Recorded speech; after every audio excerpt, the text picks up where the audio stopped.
médicos pedem, já tem no computador uma quantidade imensa de exames. Um dia desse eu vi um colega médico que pediu 46 exames laboratoriais para um paciente e embaixo, como justificativa, colocou assim, astenia sexual. E peraí, o que é astenia sexual?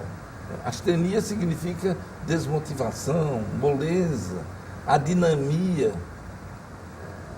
A disponibilidade sexual é inerente a comportamentos de ordem emocional, psíquica, orgânica, fisiológica.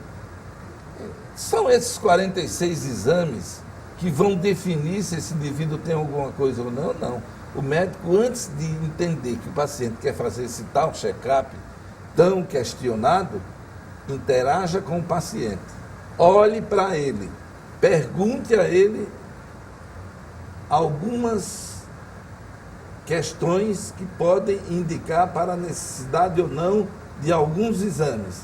Interaja com ele. Deixe de olhar demais para o computador e olhe para o paciente. E quando pegar na caneta para escrever, lembre-se que a caneta do médico tem um custo. E que esse custo muitas vezes é inviável, não só para o paciente, como para o próprio convênio que está patrocinando a ida dele ao médico.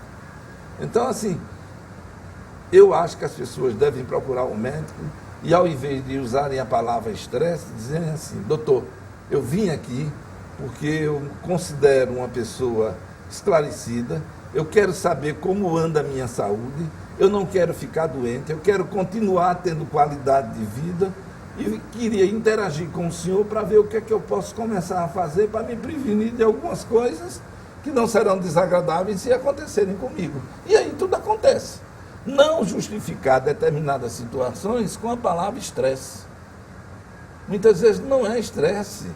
Muitas vezes o indivíduo está no trabalho errado. Muitas vezes ele tem uma profissão que ele escolheu, mas ele não sabe, ele não gosta daquela profissão. Então a solução é dentro de um contexto global. Não pode ser assim, eu estou estressado. E achar que essa palavra estressado justifica uma quantidade de coisas que são desagradáveis. Doutor, outro mal também é o câncer de mama. Daqui a pouco a gente vai falar sobre o câncer de mama, tá certo? Okay. Você que está em casa, não perca. Eu volto daqui a pouco. É rapidinho.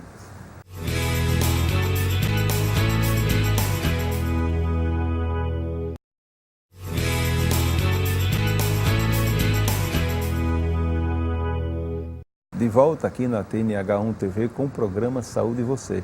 O programa de hoje entrevista o Dr. Newton Jorge. Dr. Newton, falávamos no bloco anterior sobre câncer de mama, né? Um mal que acomete muitas mulheres. Eu lhe pergunto, qual é a melhor forma de prevenir essa doença, doutor? Olha, já existe uma lei que determina isso. Não vamos falar aqui da lei porque não é esse o objetivo. Mas é bom que se diga que tem essa lei. Quem está interessado, consulte que vai entender.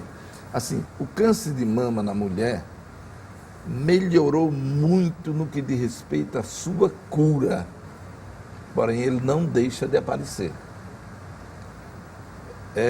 Que mecanismo é esse? Toda mulher, depois dos 40 anos de idade, ela tem que procurar um médico para iniciar o seu programa de prevenção de mama. Obrigatoriamente não tem que ser um mastologista, ou seja, um especialista em mama.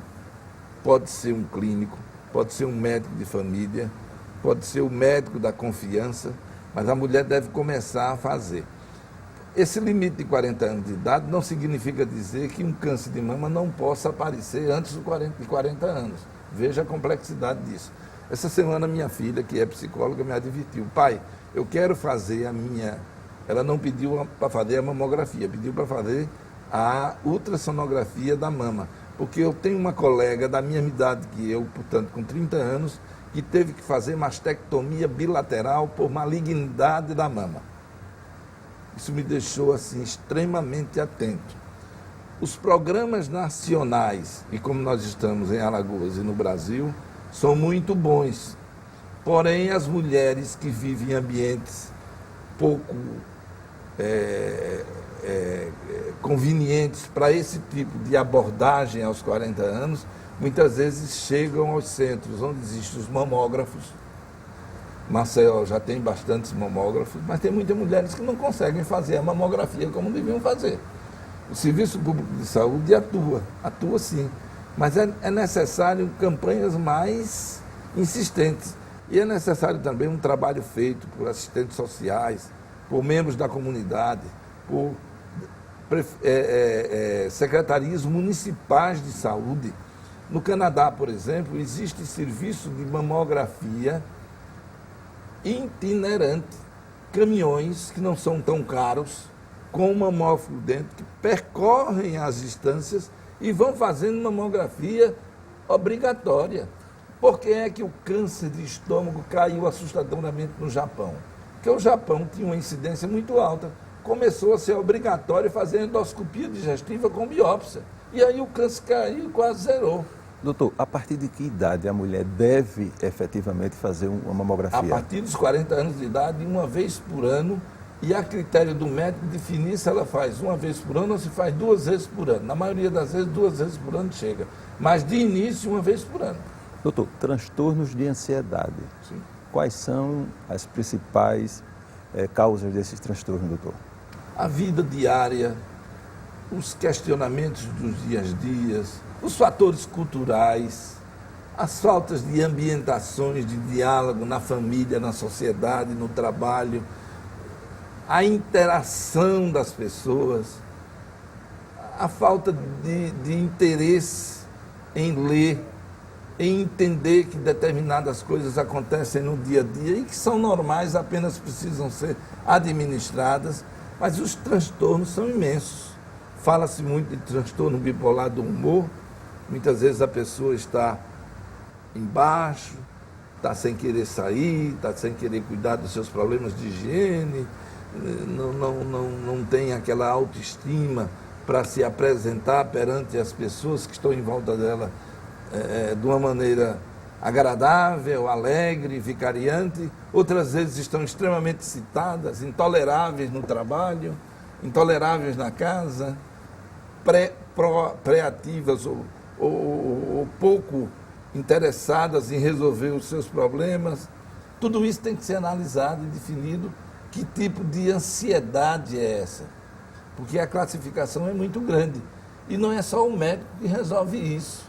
Tem que entrar o psicólogo, tem que entrar o terapeuta, tem que entrar muitas vezes a própria estrutura da empresa, ou da sociedade, ou do local em que aquela pessoa vive, para encontrar uma saída normal, muitas vezes sem o uso de medicamento. Quando é necessário usar algum medicamento, aí já está a coisa mais complicada, evoluindo para o lado psiquiátrico, saindo do psicossomático. Você que está ligando agora à TV, o programa é Saúde em Você. Entrevistamos hoje o Dr. Newton Jorge. Dr. Newton, depressão, outro mal comum também na população, eu digo mundial, né? Exato. O que leva a pessoa a desenvolver um quadro de depressão, doutor? Exatamente não cuidar primariamente destas coisas que nós acabamos de falar. Os quadros evoluem para as psicoses maníaco-depressivas, evoluem para quadros de fobia, evolui para síndrome de pânico complicada, e aí vem os processos depressivos que muitas vezes afetam não só a pessoa, afetam no trabalho, afetam no desempenho da família, e essas depressões têm que ser acompanhadas de acordo com o seu grau e a sua classificação. Aí precisa entrar o psiquiatra, o psicoterapeuta, o médico clínico. A própria família precisa participar dos diálogos e se interessar por promover determinadas situações que melhorem aquela situação. E identificar quando o surto, nós chamamos de surto aqueles períodos em que os sintomas tornam-se mais efetivos, sejam vistos pelo médico, pelo psicólogo. Eu falo sempre nas especialidades paramédicas, porque elas são extremamente importantes. Tem médico que acha que o psicólogo não tem valor, o terapeuta não tem valor, todo mundo tem valor dentro da sua especialidade. A enfermagem, tudo isso. É necessário envolver a família nisso tudo. A medicação é necessária e é necessário entender que essas doenças de cunho depressivo grave têm surtos graves, muitas vezes que repercutem de maneira trágica na própria sociedade. O indivíduo às vezes entra no cinema e faz como você já viu aquele caso, que o cara entrou e metralhou todo mundo. Quando você vai estudar por que é que aquele indivíduo fez aquela ação traumática de agredir a sociedade, tem repercussão no não equilíbrio daquele processo de que ele era portador. E outra coisa, a justiça precisa ver em que situações pode liberar um indivíduo que tem patologia psiquiátrica e que está preso por ter cometido homicídios, estupro, latrocínio e outras coisas mais. Não pode simplesmente porque a lei diz que ele pode sair em direção premiada, soltar. Tem que pedir o auxílio do médico, do psiquiatra, do clínico, do psicólogo, para saber se aquele indivíduo tem condições ou não de voltar à sociedade. Porque manda para a sociedade e no outro dia ele comete um crime, às vezes, brutal, coletivo, extremamente grave.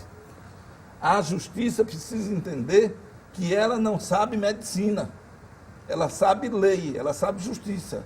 E que justiça é essa que solta um indivíduo com uma patologia que é irreversível e que tem surto? Solta ele fora do surto. E quando ele entra no surto, comete qualquer desmantelo. E depois traz de volta para a cadeia? Complicado, né? Muito complicado. Agora, doutor, a família que tem uma pessoa depressiva em sua residência, aquela família, aquela pessoa que está nos assistindo, aquele telespectador, eu lhe pergunto, qual é o momento que a família deve se preocupar com aquela pessoa? Tem que ter um cuidador, como eu disse, para o diabetes. Essa pessoa que é cuidadora, ela recebe instruções de como detectar, mesmo não sendo um especialista na área, e muitas vezes, preventivamente, precocemente, promover a ida do paciente ao médico ou ao terapeuta, para que o surto não se instale na sua globalidade, interferir no desenvolvimento do surto. O programa é Saúde em Você. Esse é o nosso objetivo, levar para você, alagoano, muitas informações. Doutor, a depressão, ela tem cura? Olha, a depressão, como eu disse, ela tem surtos. Tem períodos em que o indivíduo que tem depressão está ótimo, vai ao cinema, vai ao teatro, vai fora com a família, viaja, faz turismo. Tem época que se instala das maneiras mais diversas possíveis, que não dá nem para dizer aqui. Então eu não posso falar de cura em depressão. Não devo, como especialista em medicina interna, dizer que depressão tem cura. Depressão tem que ter acompanhamento detalhado, permanente e cuidador na família. Quem é o cuidador? Pode ser a esposa ou o esposo, pode ser o pai ou a mãe, pode ser o próprio filho com o pai ou com a mãe. O médico dá todas essas instruções. Doutor, qual a importância de um hemograma completo com contagem de plaquetas para o indivíduo? O hemograma completo, é preciso explicar o que é. Muita gente senta na frente do médico e diz, doutor, eu quero fazer um hemograma, mas ele não sabe o que é um hemograma. A pergunta é muito bem feita, já que o programa tem esse fundo educativo, preventivo, cultural, humanístico, ético. Assim, o hemograma em si é a contagem sanguínea dos elementos que são componentes do sangue. Vamos dividir em 3 partes, para sermos mais didáticos. Os eritrócitos, os leucócitos e as plaquetas. Cada um desse grupo tem uma interpretação clínica, farmacológica e biológica. Então, assim, o que é que o hemograma mostra numa virose? Por exemplo, as plaquetas baixam, vamos exemplificar, a dengue. O indivíduo tem 250 mil plaquetas. Quando ele está portador de dengue, a partir muitas vezes não precisa nem ter a serologia da dengue positiva, basta ter o hemograma.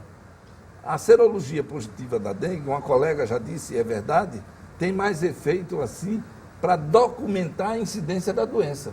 Mas os sintomas clínicos bem interpretados com o hemograma faz o diagnóstico da dengue, ou do dengue. Por exemplo, o indivíduo chega e diz para o médico, doutor, eu tenho febre, dores oculares, cefaleia, dor de cabeça, dores no corpo, dores nas articulações, não estou conseguindo comer nada. Para mim, clinicamente, ele tem um estado viral instituído, que poderá ser dengue. Peço o hemograma e faço mais algumas perguntas a ele, se ele tem sangramento gengival, se ele tem prurido cutâneo, que é coceira no corpo, se ele tem manchas avermelhadas ou não. Fazendo o hemograma de manhã, 2 horas depois o médico já tem acesso ao hemograma pelo computador. Doutor, E aí vem o hemograma, me desculpe só, e diz assim, tem 110 mil plaquetas, não tem mais as 250 mil, tem 2.500 leucócitos e tem uma discreta anemia. Está feito o diagnóstico laboratorial da dengue através do hemograma. Ao 6º dia, o médico vai pedir a serologia IgG e IgM para dengue. E como é uma doença de notificação obrigatória, informa a Secretaria de Saúde que fez um diagnóstico de dengue. doutor, estamos chegando ao final do programa. Obrigado pela sua participação aqui no nosso programa. Eu queria que no final do programa o senhor deixasse uma mensagem para o telespectador. Aquela mulher que está nos assistindo, que diz assim, eu quero evitar o câncer de mama. Deixa uma mensagem para essa mulher, doutor. Procure um médico, minha senhora, minha amiga, minha eventual cliente. Faça essa declaração. Eu quero me prevenir do câncer de mama. Eu tenho história familiar de câncer de mama, que é outra coisa que a gente também não falou. Eu sou uma mulher que nunca tive filhos. Eu nunca pesquisei nada sobre esse aspecto. Não tenha medo de fazer a sua medicina preventiva. Isso é válido também para nós homens, porque o câncer de próstata está aumentando cada vez mais, porque o homem insiste, muitas vezes a própria mulher pedindo para ele ir ao médico, de não ir ao médico. Muito obrigado, doutor Newton Jorge. Muito obrigado a você, assinante, e até o próximo programa.